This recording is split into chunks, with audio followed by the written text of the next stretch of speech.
ಎಲ್ರಿಗೂ ನಮಸ್ಕಾರ ಪ್ರಿಯ ವೀಕ್ಷಕರೇ, ನನ್ನ ಗುರು ಪರಂಪರೆ ಯೂಟ್ಯೂಬ್ ಚಾನಲ್ಗೆ ಸ್ವಾಗತ. ನಾನು ನಿಮ್ಮ ಕೃಪಾ.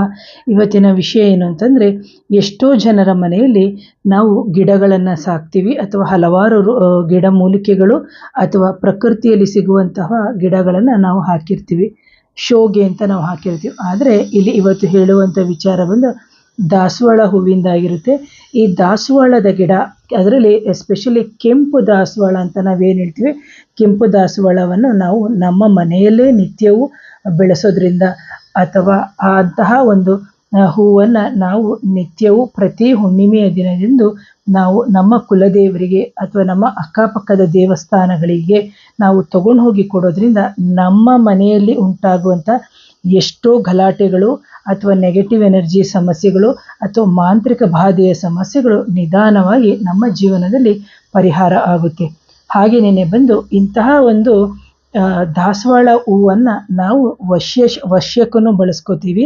ಅಂತಂದರೆ ವಶ್ಯ ಅಂತಂದಾಗ ಒಳ್ಳೆಯದಕ್ಕೆ ಮಾತ್ರ ನಾವು ಬಳಸ್ಕೋಬೇಕಾಗುತ್ತೆ.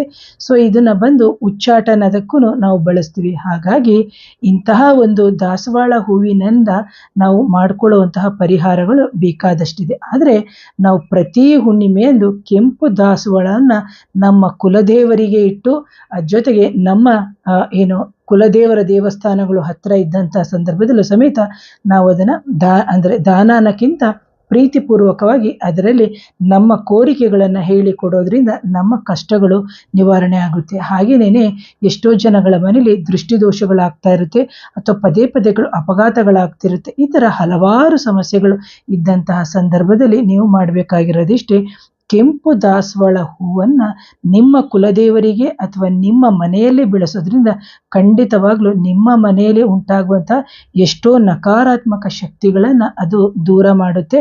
ಹಾಗೆಯೇ ಅಂತಹ ಶಕ್ತಿಗಳನ್ನು ಕಲಿಸಿದಂತಹ ಸಂದರ್ಭದಲ್ಲಿ ನಿಮ್ಮ ಮನೆಗೆ ಅಂತಹ ಒಂದು ಗಿಡವನ್ನು ಬೆಳೆಸೋದ್ರಿಂದ ಅದು ಅವಾಯ್ಡ್ ಮಾಡುತ್ತೆ ಅಂತ ಹೇಳ್ತೀನಿ. ಪ್ರಿಯ ವೀಕ್ಷಕರೇ, ಯಾರಾದರೂ ನನ್ನ ಚಾನಲ್ನ ಮೊದಲನೇ ಬಾರಿಗೆ ನೋಡ್ತಿದ್ರೆ ದಯವಿಟ್ಟು ಚಾನಲ್ನ ಸಬ್ಸ್ಕ್ರೈಬ್ ಮಾಡಿ, ಲೈಕ್ ಮಾಡಿ, ಶೇರ್ ಮಾಡಿ. ಹಾಗೆಯೇ ಬಂದು ಯಾರಿಗಾದರೂ ಮಾಂತ್ರಿಕ ಬಾಧೆ, ಮದ್ದಿಡು ಕ್ರಿಯೆ, ಈ ಥರ ಹಲವಾರು ಸಮಸ್ಯೆಗಳು ಇದ್ದಂಥ ಸಂದರ್ಭದಲ್ಲಿ, ಪರಿಹಾರ ಆಗದಿದ್ದಂಥ ಸಂದರ್ಭದಲ್ಲಿ ನನ್ನ ನೇರ ಭೇಟಿಗೆ ಅವಕಾಶ ಇರುತ್ತೆ. ನನ್ನ ವಾಟ್ಸಪ್ ನಂಬರ್ ಬಂದು 7019806595ಗೆ ವಾಟ್ಸಪ್ ಮುಖಾಂತರ ಸಂಪರ್ಕ ಮಾಡಿ ಅಂತ ಹೇಳ್ತೀನಿ. Once again thank you. ನಮಸ್ತೆ.